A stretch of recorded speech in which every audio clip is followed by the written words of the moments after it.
चलिए दोस्तों, आगे के टॉपिक की ओर बढ़ते हैं। आगे के टॉपिक में हम लोग बात करने वाले हैं हाउ नेटवर्क वर्क, यानी कि हमारे घरों पे जो इंटरनेट आता है, या मान लो कि आपकी छोटी सी ऑफिस है, उसमें ये नेटवर्क जो है, नेटवर्क का जो हिस्सा रहता है वो कैसे काम करता है। साथ ही साथ हमें हैकिंग के दरमियान क्या चीज़ों की इसमें समझ में आएगी और हैकिंग हम लोग कैसे आसानी से कर सकते हैं, ये चीज़ों को हम लोग इस वीडियो में समझने की कोशिश करेंगे। सबसे पहले अगर मान लो कि जितने कंप्यूटर्स है आपके पास, मान लो आपको एक छोटी सी ऑफिस है, उसमें 4-5 कंप्यूटर है, प्रिंटर है, और ये सारी की सारी चीजें एक राउटर या एक सर्वर से जुड़े हुए रहते हैं, तो ये चीज को बोलते हैं हम लोग नेटवर्क। होता क्या है टेक्निकल तौर पर, अगर मान लो ये सर्वर छोड़ दो, ये आपके पास एक राउटर है, ठीक है, ये सर्वर नहीं, ये समझो ये इंटरनेट की लाइन है, डायरेक्टली राउटर के पास आई है। तो इंटरनेट की जो हमारा आईएसपी क्या करता है, हमें एक लाइन ला कर देता है हमारे घर तक, बराबर है। ये हम लोग कहाँ पे लगाते, एक राउटर के अंदर लगाते, और राउटर से हम लोग ने हर कंप्यूटर को जोड़ा हुआ है। मान लो कि राउटर से नहीं जुड़ा हुआ रहेगा, तो राउटर से एक स्विच रहेगा और स्विच के जरिए हर कंप्यूटर को जुड़ा हुआ रहता है।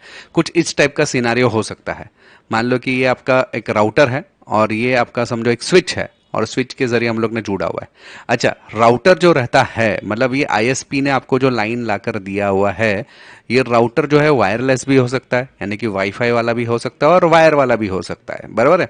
तो वायर वाला रहेगा तो डायरेक्टली कंप्यूटर के साथ में वायर से जुड़ेगा, और वाईफाई रहेगा तो वो हवा के जरिए, यानी कि वाईफाई सिग्नल्स के जरिए एक दूसरे के साथ में जुड़ता है। करेक्ट, ऐसा ही होता है। परफेक्ट। तो ये जो चीज है, मतलब हमारे जो कंप्यूटर्स है वो इंटरनेट से जुड़ने, ये हमारे लिए एक रिसोर्स है। रिसोर्स यानी कि हम लोग बातचीत करना चाहते हैं इंटरनेट के अंदर, लेकिन हमारे जो कंप्यूटर्स है वो डायरेक्टली इंटरनेट से बातचीत नहीं कर सकते। उसके लिए एक माध्यम की जरूरत पड़ती है, और उस माध्यम को हम बोलते हैं एक्सेस पॉइंट। क्या बोलते हैं? Access point. हमारे केस में हम लोग उसको राउटर बोलते हैं।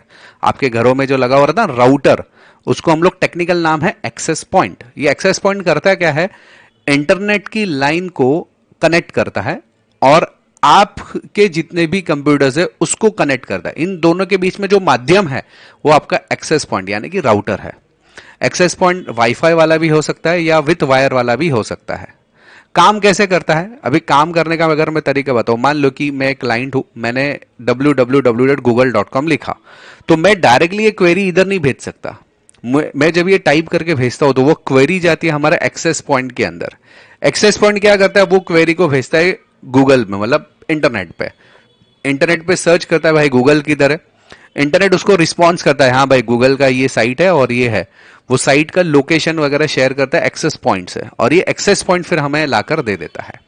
तो टेक्निकल तौर पर हम लोग ने किया क्या, जब भी हम लोग ने क्वेरी भेजी, एक्सेस पॉइंट ने वो क्वेरी भेजी इंटरनेट पे, इंटरनेट ने वो रिजोल्व करके लाया इधर, और उस रिजोल्व रिक्वेस्ट को हम लोग ने एक्सेप्ट किया, यानी कि हमारा जो google.com है चालू हो गया। तो ये जो चीज है, ये जो सर्विसेज है, उसको पैकेट्स बोला जाता है। यानी कि मैंने जब भी लिखा www.google.com या मैं कुछ डेटा भेज रहा हूं एग्जाम्पल, तो डेटा जब भी इधर से ऐसे जा रहा है तो कुछ पैकेट्स के फॉर्मेट में जा रहा है। ठीक है, पैकेट्स इधर आया, ये पैकेट्स फिर इधर जाएगा, फिर यहां से जो भी रिक्वेस्ट आएगा वो पैकेट्स में आएगा, ये पैकेट्स फिर इधर आके इधर आके इधर आके पैकेट्स में यहां पे मिल जाएगा। तो ये सारी चीज से किस, इसको हम लोग क्या बोलते हैं, पैकेट्स। आपने जो ओएसआई लेयर्स इसके पहले वाले वीडियो में देखा रहेगा उसमें मैंने साफ साफ अक्षरों में बताया था कि पैकेट्स के फॉर्मेट में जाता है, लेकिन कुछ स्टेप्स वाइज आता है। यहां पे स्टेप की बात नहीं कर रहा हूं, यहां पे मैं कैसे एक्चुअल काम कर रहा है वो बताने की कोशिश कर रहा हूं, उसको हम लोग क्या बोलेंगे, पैकेट्स। अभी वायर वाला नेटवर्क रहेगा ना, तो पैकेट्स को थोड़ा सा मुश्किल है पकड़ना, लेकिन अगर मान लो वाईफाई वाला नेटवर्क है, वायरलेस नेटवर्क है, ठीक है, मतलब वायर नहीं लगा हुआ है, फिजिकल वायर नहीं लगा हुआ है, यहां पे फिजिकल वायर जैसे लगा हुआ है ना, यहां पे फिजिकल वायर नहीं लगा हुआ है। हम लोग एक्सेस पॉइंट से हमारा जो पीसी है उसको वाईफाई नेटवर्क के जरिए जोड़ते हैं, तो हैकर उस टाइप के नेटवर्क को आसानी से हैक कर सकता है। कैसे? तो यहां पे होता है क्या है, समझो ये मेरा विक्टिम का पीसी है, मेरा हैकर का पीसी है, ठीक है। सो मैंने जब भी कोई भी क्वेरी यहां पे भेजी, एक्सेस पॉइंट ने वो क्वेरी इधर गया, लेकिन ये इधर से इधर गया कैसे, हवा के माध्यम से। उसी तरह से विक्टिम यानी कि जो मेरा दूसरा कंप्यूटर है, जो भी चीजें ले रहा है, भेज रहा है, ले रहा है, समझो पासवर्ड टाइप कर रहा है, कोई साइट ओपन कर रहा है, कोई डेटा एंटर कर रहा है, कोई फॉर्म फिलअप कर रहा है, वो इधर से इधर किसके माध्यम से जाने वाला है, हवा के माध्यम से।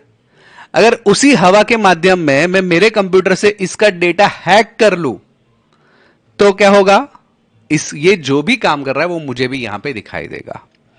तो जब भी वाईफाई नेटवर्क रहता है ना बहुत ही तगड़ा, तो हम लोग आसानी से जो भी पैकेट्स ट्रांसफर हो रहे हैं एक्सेस पॉइंट की तरफ, वो डेटा को हम लोग देख सकते हैं, हैक कर सकते हैं। कैसे क्या सब आगे मैं बताने वाला हूं, आप बेफिक्र रहिए। लेकिन ये चीजों को समझने के लिए मतलब आपको बेसिक क्राइटेरिया बता दिया कि ये कैसे होता है। वायर वाला नेटवर्क रहेगा ना थोड़ा सा मुश्किल होता है, क्योंकि वो एक सेपरेट लाइन से होकर जाने वाला है। या तो लाइन में आपको खांचा करके करना पड़ेगा, उसके भी तरीके मैं आपको अलग से बताऊंगा, लेकिन सबसे आसान जो तरीका है वाईफाई वाला है।